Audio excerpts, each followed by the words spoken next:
But as we come to the Word this morning, this week I was just thinking about just the doozy of a year my family and I had last year. It was a year just filled 2023 into 2024. It just felt like nonstop change. There was a lot of exciting, wanted change and great things happening, but at the same time there was a lot of very difficult, unwanted change that happened. And as you all know, any kind of change, whether it's good or bad, wherever it is, change is just hard, right? It's stressful. It just wears on you. And so as Melissa and I had thought about the year at the end of this past December, kind of looking ahead for this year, saying, hey, what do we want to do this summer? Like, we plan some vacations. And I was like, hey, listen, this past year kind of stunk. I just want a ton of things to look forward to. I want to milk every ounce of joy and opportunity out of this summer that I possibly can. And so we decided, instead of taking one really big, nice trip, we would just pepper a whole bunch of smaller trips throughout the summer, so we'd have something to look forward to almost every single week, just so we could break up the monotony of life and just to say, hey, we've earned this, man. We've deserved this. We've persevered through this year. Let's just do this. We're going to live large and go crazy this summer. And so school ended for the kids, and boom, we hit the ground running as we filled in the majority of our weeks. So we started the summer by going to Great Wolf Lodge. We did a night with the kids. Great Wolf Lodge is just an indoor water park. It is far from my cup of tea, not what I would have picked, but I went along with the family. But the next trip, the next big thing, was definitely down up my aisle. It was all my plans. Josiah and I went to Chicago to see a Phillies game. And thankfully, they crushed them. Got to see a couple home runs, so that was exciting to see the Phillies win in Wrigley. And my quest to see all 30 Major League Baseball stadiums. Came home for a couple days. Then Melissa and I went away for 2 nights. We had to celebrate our anniversary. We went away without the kids, which is always a nice blessing and opportunity. And we come home a couple days later. We go to the beach for a couple days, and we're home for a couple days. Then we go out of town to go see family, and we had pool parties, and we did all these other things. I caught a concert at the end of the summer to kind of wrap things up, and it was awesome. And I'm so thankful for all those trips and the memories that we made. But man, I was like, I'm getting old, because now all I want is a vacation to stay home. I want to sit and just look at my grass and just be in my backyard and rest and not be running so crazy, right? But it's funny how we look to these things to refill us, to re-energize us. We're like, man, if I could just get a break, if I could just go do this or that, if maybe I just need a vacation, life's going to get better. I'm just tired of the way things are going. I'm weary and just dulled by everything I'm seeing and I'm hearing. Something's got to give. So if I go on vacation, life's going to be great, right? But then the reality is, you get back from that vacation, you have 1,000 emails sitting in there, 20 missed phone calls, and you're like, I should have just stayed and dealt with this instead of trying to escape and get buried again for the next several weeks, right? Or we think we need a new house or a better job, more money. We need all these things. We put our hope in these things that we think are going to magically fix reality by giving us that temporary escape. And so Jesus this morning is going to talk to people who are kind of like us, that we just get wearied by the world. We get dulled by the way things are looking, how things are happening, and we long for something different, long for change. And so Jesus is going to talk to a crowd, and he shares with them in John 10, he's like, listen, I know there's a lot of voices crying out for your attention. There's the allure of, hey, follow me, do this, and you're going to have the good life. But Jesus says, only I'm the good shepherd who can provide the fullness of life that you desire. And so we're going to look at Jesus' words, because I think sometimes we need that simple but yet powerful reminder that unlike anything in the world, Jesus is our good shepherd that provides for our deepest longings and our deepest desires. And so to set up the stage of what's happening here in John chapter 10, at the end of John chapter 9, it was just this massive controversy that had just happened in the town. There was a man that was born blind. Has been blind since the day he lived. People in the village knew him.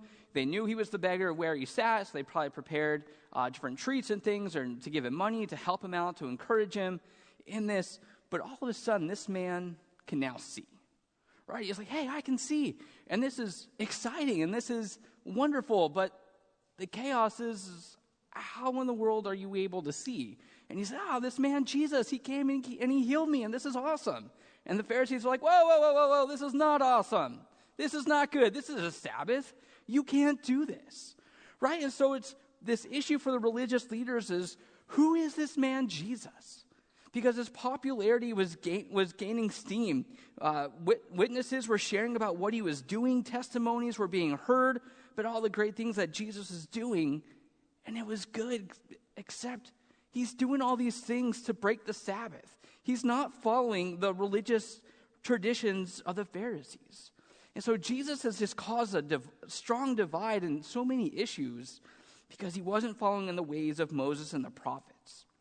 And even though he was doing a lot of good, exciting things, the religious leaders looked at him and they said, there's no way God sent this man.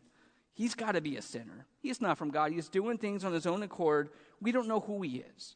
And so the religious leaders were so strongly against him that they proclaimed that anyone who professed that he was the Messiah, that he was the Christ, they would be excommunicated. They'd be cast out. Literally thrown out of the synagogue, separated a lot like a leper was in that day, kicked out of the faith community because they proclaimed Jesus as the Christ. And when they excommunicated you from the faith community, they also saw as a realizing that you are cast beyond the care of God. You are now outside of God's nature and his ability to do anything.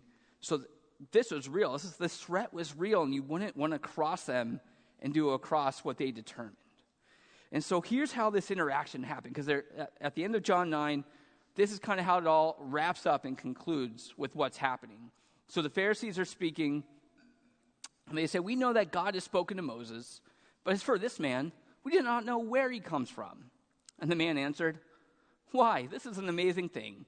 You don't know where he comes from, and yet he opened my eyes. We know that God does not listen to sinners, but if anyone is a worshiper of God and does his will, God listens to him. Never since the world began has it been heard that anyone opened the eyes of a man born blind.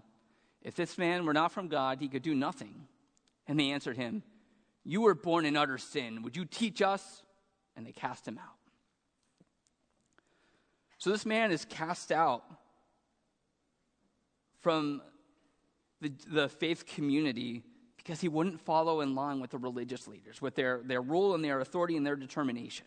And so the crowd is sitting here watching this, and they're just stuck almost like between a rock and a hard place, because on one hand, they're excited. They're hopeful. They're like, wow, this is different. The things about Jesus, there's something that just draws us to him that we're interested in, we want to know more about. But then on the other hand, they've got the religious leaders who are saying, you're out of here if you follow this Christ, that they respect and they fear them. And so they're just not sure what to make of it. And so it's in this moment that I imagine that Jesus is looking around, looking at the thoughts, the curiosity of the people taking in this sight, and he just sighs and he puts his head down and he just shakes his head that I can't believe this is happening. And so he starts teaching in this parable, and he starts here in chapter 10, and he says, truly, truly, I say to you, he who does not enter the sheepfold by the door, but climbs in by another way, that man is a thief and a robber. But he who enters by the door is the shepherd of the sheep. To him the gatekeeper opens. And so in Jesus' time, ancient shepherds utilized two different kinds of sheepfolds or different pens. And one of them was a sheepfold that was in the city or a village. I'm sorry, I couldn't, the iPhones of the day didn't upload a good picture, so it's not in color. I tried to get a better picture for you. But to give you an idea of what it looked like, right, that it's a large, permanent, and secure structure that could house several flocks of sheep for the local shepherds. And so when they come in at night to turn in, to tuck their sheep in, they would come to the sheepfold and put the sheep in, and they would determine, hey, which one of y'all, or who's in your family, who's going to sit here and be the gatekeeper and watch over our sheep. Because the doorkeeper's primary role was just to guard that doorway, to keep the sheep safe by watching who was coming in and who was going out. And so in the morning, the gatekeeper would only open the gate to the shepherd that he recognized, from the ones from the night before.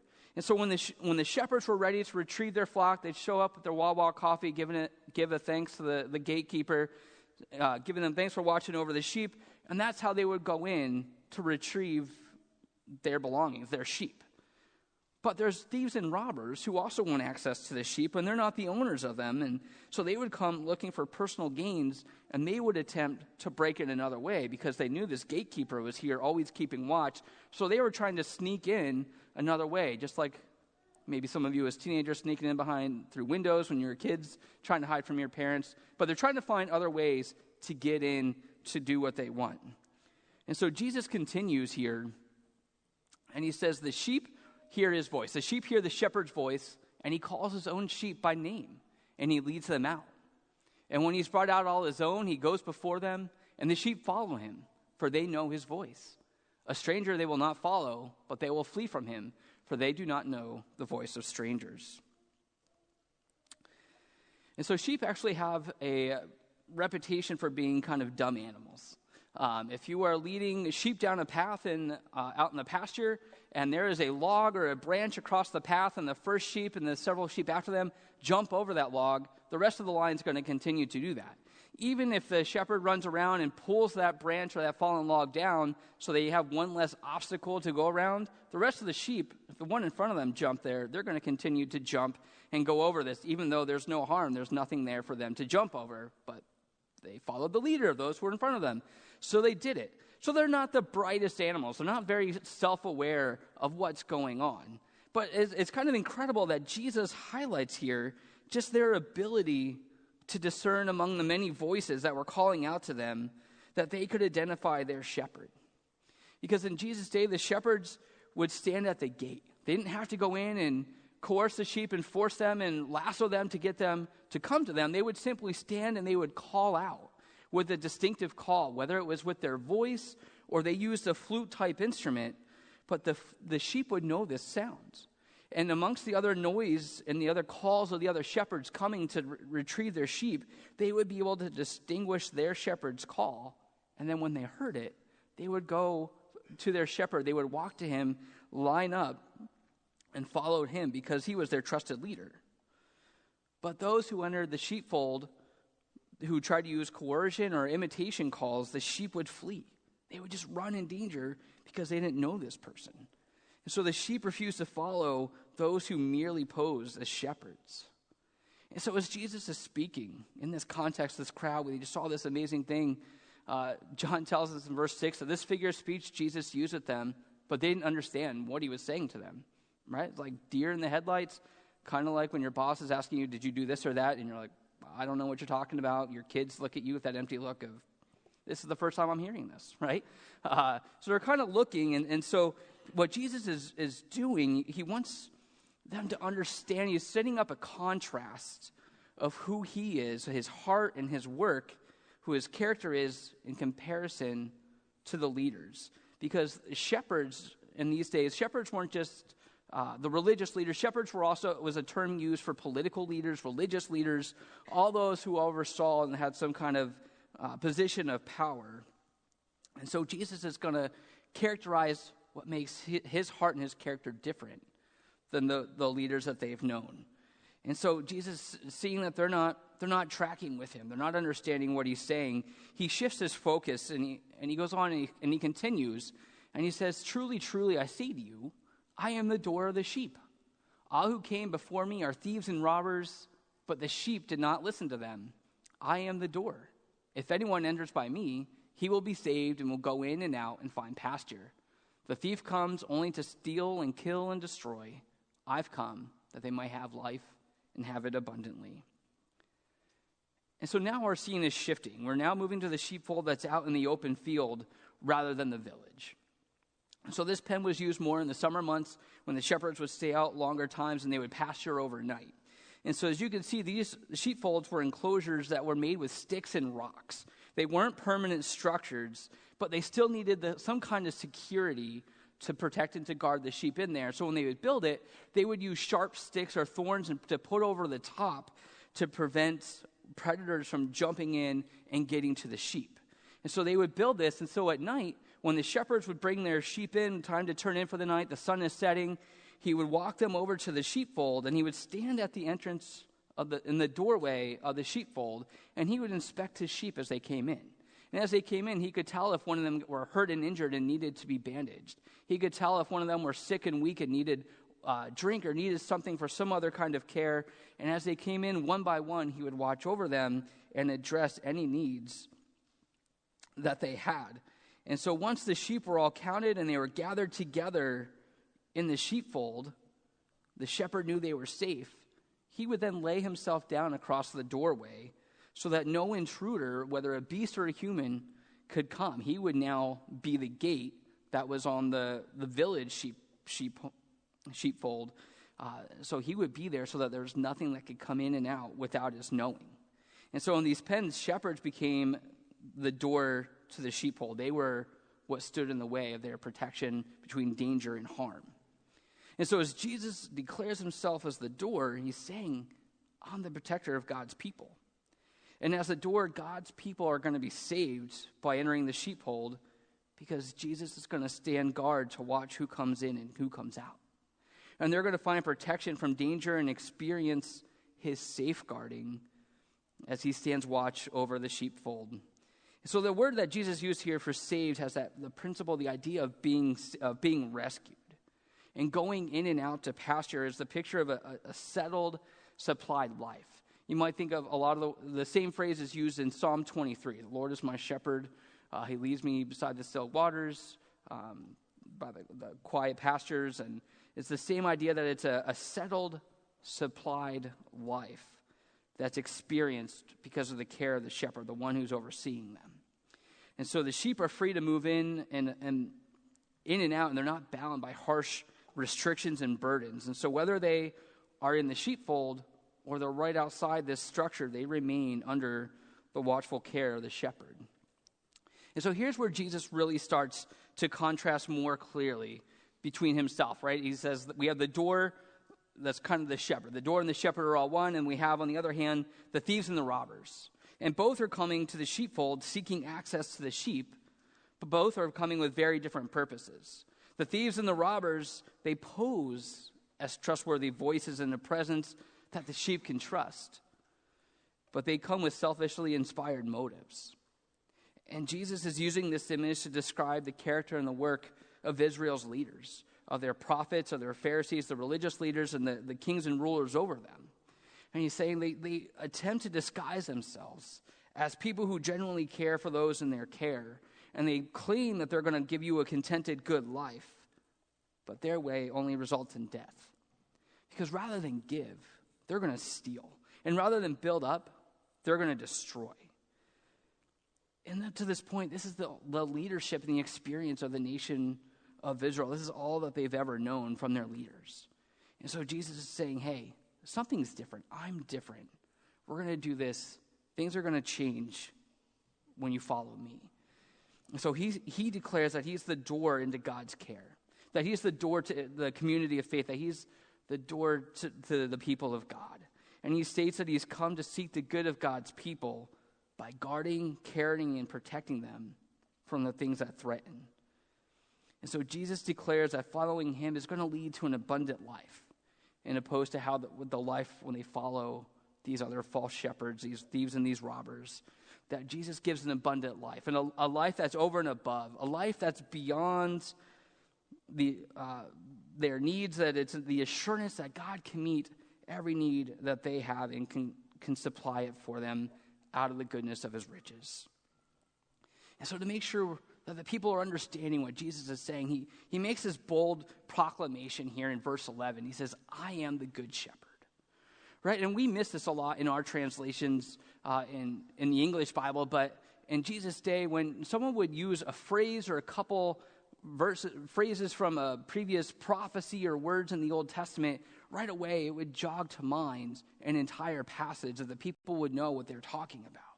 And so when Jesus says, I am the good shepherd, the words of Ezekiel 34 would have come and rushed back into the people's minds.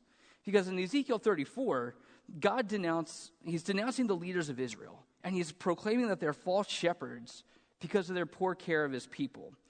You see, the rulers stopped leading the nation of Judah in God's ways. The kings and the prophets, they were all just saying things that the people wanted to hear. they were saying things to get themselves right, to make alliances with other countries, with other nations, so that they could have safety and protection, or so they could get money and they could get wealth. And so it was very inward focus about what they could get out of it. And so the kings and the prophets forsake their primary role as shepherds and overseers of God's people, and instead were worrying about their own wealth and their status and their ability to have the access to power. And so as a result of the lack of care for God's people, not surprising as we see today, when God's people are not led, we go astray. We don't know what to do. And so the nation of Judah fell into idol worship, into all these other things that were happening, and eventually they were punished for their sin. God allowed the Babylonians to come in and to punish Judah for turning away from him. And Babylon came in, they destroyed the temple, and they yanked the people of Judah out and sent them out into their country. And so Ezekiel 34, God's talking to these exiled believers to say, hey, you haven't had good leadership. They failed you. Your prophets have failed you. The kings have failed you. But it's not always going to be this way, because I myself, I will again be the shepherd who's going to lead you. I'm going to appoint a genuine good shepherd for his people. And so these words in Ezekiel 34 would have come to mind, that where God says that I myself will be the shepherd of my sheep. I myself will make them lie down, declares the Lord God. I will seek the lost, and I will bring back the strayed, and I will bind up the injured, and I will strengthen the weak, and the fat and the strong I will destroy. I will feed them in justice. And I will set up over them one shepherd, my servant David, and he shall feed them, he shall feed them and be their shepherd, and I, the Lord, will be their God. And my servant David will be prince among them. I am the Lord, I have spoken. And so when Jesus says, I'm the good shepherd, he's declaring that he is God's promised shepherd, that he is the Messiah, that he is God in flesh who has come to shepherd God's people. And unlike the false shepherds who have gone before him, he's different. He is a good shepherd. And when Jesus uses this word good, it carries the nature of nobleness, of wholesomeness, and especially looks good and beautiful and wonderful, especially when it's held in contrast to that which is wicked and foul. And so it's an innate goodness. That's a goodness that's on the inside and the outside. And so he's saying he's going to protect, guide, and nurture the people of God out of his goodness. And I have to believe the people, as they're standing here, they're listening to Jesus, and they're hearing his words, still processing everything that happened with this blind man, knowing their history, thinking of Ezekiel 34, the history of the leaders that had gone before them. They're just looking at Jesus and saying, how do we know that you're different? Everybody claims they're different. Everyone claims that they're better. Everyone claims that they're going to do this or that, and none of it has come to fruition. Right? It's almost like they were in 2024 listening to our political ads every 30 seconds when you're trying to sit and watch the Phillies game, of what all these false promises of what they're going to do and why they're the best candidate, right? And so Jesus looks at them, and he knows their skepticism, and he knows his worry, and he says, this is what's going to make me different. What makes me different is what I'm going to do as your good shepherd. And so he says, the good shepherd lays down his life for the sheep. He who is a hired hand and not a shepherd, who does not own the sheep, sees the wolf coming and leaves the sheep and flees. And the wolf snatches them and scatters them. He flees because he's a hired hand and cares nothing for the sheep. I'm the good shepherd. I know my own, and my own know me. So he's different because he's going to lay his life down for the sheep's good. They're not there for him to exploit and to get his own personal gain. And so he proves he is good by the care and the protection that he's going to demonstrate by God's people.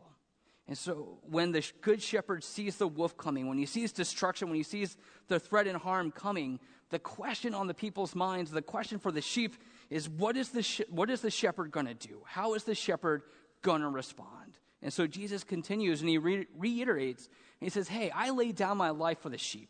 I have other sheep that are not of this fold. I must bring them also, and they will listen to my voice.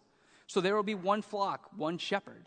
For this reason, the Father loves me, because I lay down my life that I may take it up again. No one takes it from me, but I lay it down of my own account.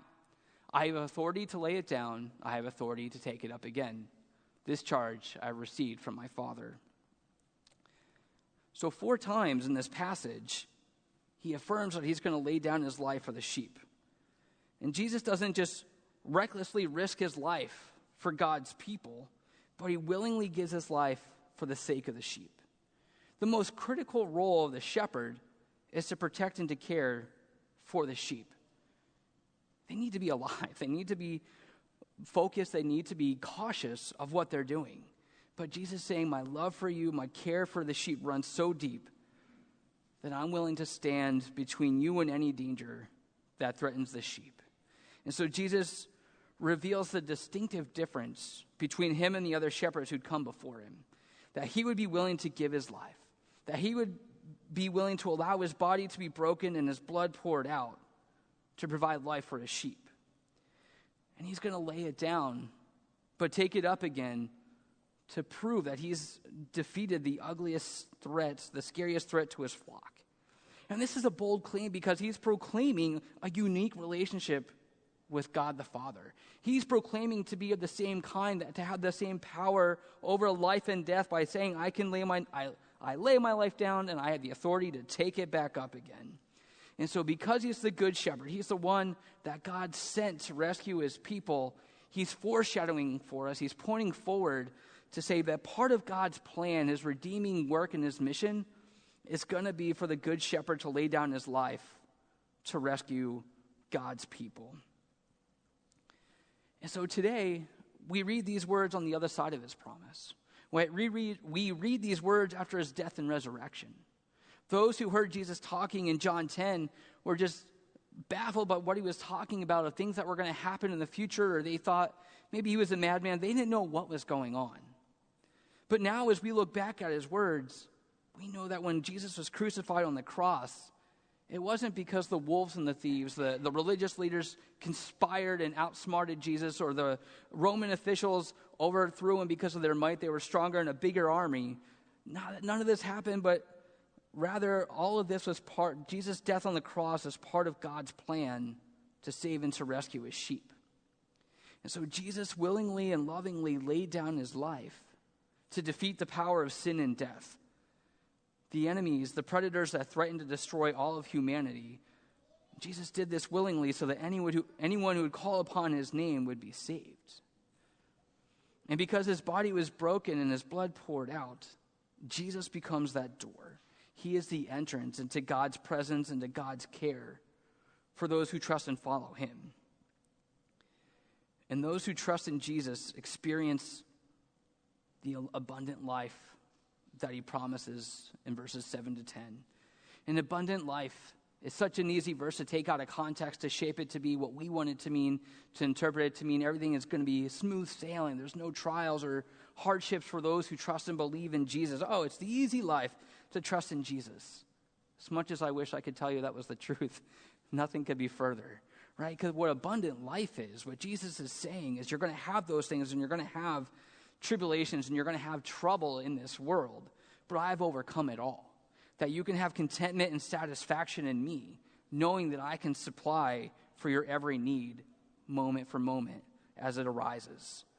And so abundant life is the assurance that God is greater than any situation that we face, and that he can provide for our needs according to his wonderful riches in Christ Jesus. And so as our good shepherd, Jesus, after his ascension, didn't return to heaven and say, hey, you've got this book, read it, study it, memorize it, know it like the back of your hand, and good luck, right? He didn't leave us alone. To continue to shepherd us and to lead us, when we put our faith in Jesus Christ, he sent his Spirit, his presence, to come in and to dwell in our hearts, to dwell in our lives. And we have the Holy Spirit who continues to shepherd us, to help us to recognize and to hear Jesus' voice as he calls us to follow him. And so like a sheep, we need a shepherd, right? We need someone to guide, provide, and care for well-being. Because humans, although we think we know what we're doing, we think we have it all figured out, we think we know what's best for us, reality is we're so utterly foolish that we are so clueless and we're so reliant on other people or other things to tell us what we need, to lead us to where we want to go. And as the sheep in the sheepfold experience, there's many voices that cry out to us to follow them. We live in a world with voices that cry out, promising to provide this good life, a contented life, an abundant life. But like the sheep, we've got to hear those many voices. We've got to discern the voice and the sound of our shepherd's voice. And so throughout this passage, there's the theme of discerning the voice and the character of those that we allow to lead or shepherd us. The Greek word for discerning is distinguishing, separating by diligently searching and examining. And oftentimes, discernment is paired with wisdom throughout Scripture. So discernment is the ability to carefully determine by going beyond what is seen or heard on the surface, sorting through the multiple options and the choices to come to a spot where you can make a wise, sound decision. And just as much now, if not more than Jesus' day, we desperately need to discern the voices that call out to us, that promise us the status or the different things that we desire, the presidential candidates that are promising, that are vying for our votes to do this, or those things of our hearts, the things that we put our hope and our trust and our stake in, just saying, if this just gets right, if I can have it in an easier, better way, then I can accomplish it on my own. I don't have to trust God. I don't need to turn to him and look to his guidance. I'm running after it, right? They cry out for us for those things that we know are natural in us. And so as sheep, we've got to discern the voices and where they lead before we're mindlessly following them. Because the reality is, we're either trusting Jesus and his voice and where he leads us, or we're allowing something else to shepherd and to lead us that's going to take us to a spot where we're going to be broken and battered, just like Jesus said that would happen when we follow the thieves and the robbers. And so whose voice will you listen to? And I pray that we're going to follow the voice of Jesus, the Good Shepherd. Because Jesus is not just a skilled, loving, caring shepherd, but through his death and resurrection, he becomes the way, he becomes the door, the way to salvation and the abundant life that he promised. And that's what we come to the table for this morning. That we celebrate and remember that he has come to save us, to rescue us, to give us a new quality of life, both here in this world, but for all eternity. And so as we prepare to come to the table to take of the bread and the juice, reminding us of Jesus' body and blood, I want to invite our elders to come up to help to serve communion.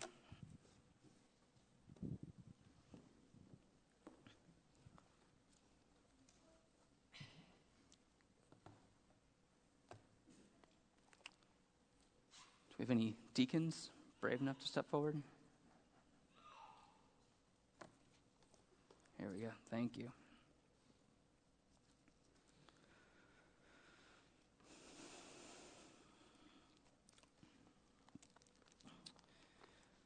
So as we come to the table this morning, we come with a reminder that Jesus is the Good Shepherd who willingly stepped into our world, who humbled himself to come to lead us, to heal us, and to change us and to make us into the people that God has created and called us to be. And Jesus tells us in Matthew 11:28-30, Jesus gives this invitation. He says, "Come to me, all who labor and are heavy laden, and I will give you rest. Take my yoke upon you and learn from me, for I am gentle and lowly in heart, and you will find rest for your souls. For my yoke is easy and my burden is light." So in the farming community, you've probably seen those pictures. A yoke is that wooden structure that farmers would often use to join two animals together. Typically, we think of oxen, big, strong animals that are there for the workload for the farmer to prepare the fields. And when the farmer would use the yoke, he would bring along a young, inexperienced, naive, weak animal and join them up with an oxen that was experienced, who knew the ropes, who has been around the situation, that knew what he was doing. And the way that the yoke was designed, it enabled the older, stronger, wiser oxen to carry the brunt of the weight for the job, and they would do it together. And so when Jesus invites us to yoke ourselves to him, what Jesus is saying is, let me come to you, learn from me, let me come into your life, let me show you how to navigate life in this fallen, broken, messed up world. Let me show you the better way, how to live according to God's way, so you don't have to go through the hurt and the pain and the brokenness of this world. And as I'm yoked with you, I'm going to help carry and shoulder this. You're not doing this on your own. You're not left to figure it out. And so when we come to the table, that invitation to yoke ourselves to Jesus, we celebrate that he stepped into our world to come down to show us the kind of life that God intends for us to live, what he desires, the relationship that he desires to have with us. But Jesus didn't just show us that life. He came to be the door. He's the one that came to make it the way that we can have that relationship with God and to live according to God's purposes and experience his goodness. And so we're going to come to the table this morning, and just a reminder that it's for anybody who calls upon the name of Jesus Christ as their Savior, those who yoke themselves to Jesus, want to learn from him and allow him to help carry those burdens. And so we're going to take a moment just to silently pray and reflect and prepare our hearts. And I'm going to ask Dean if he could say the prayer for the bread.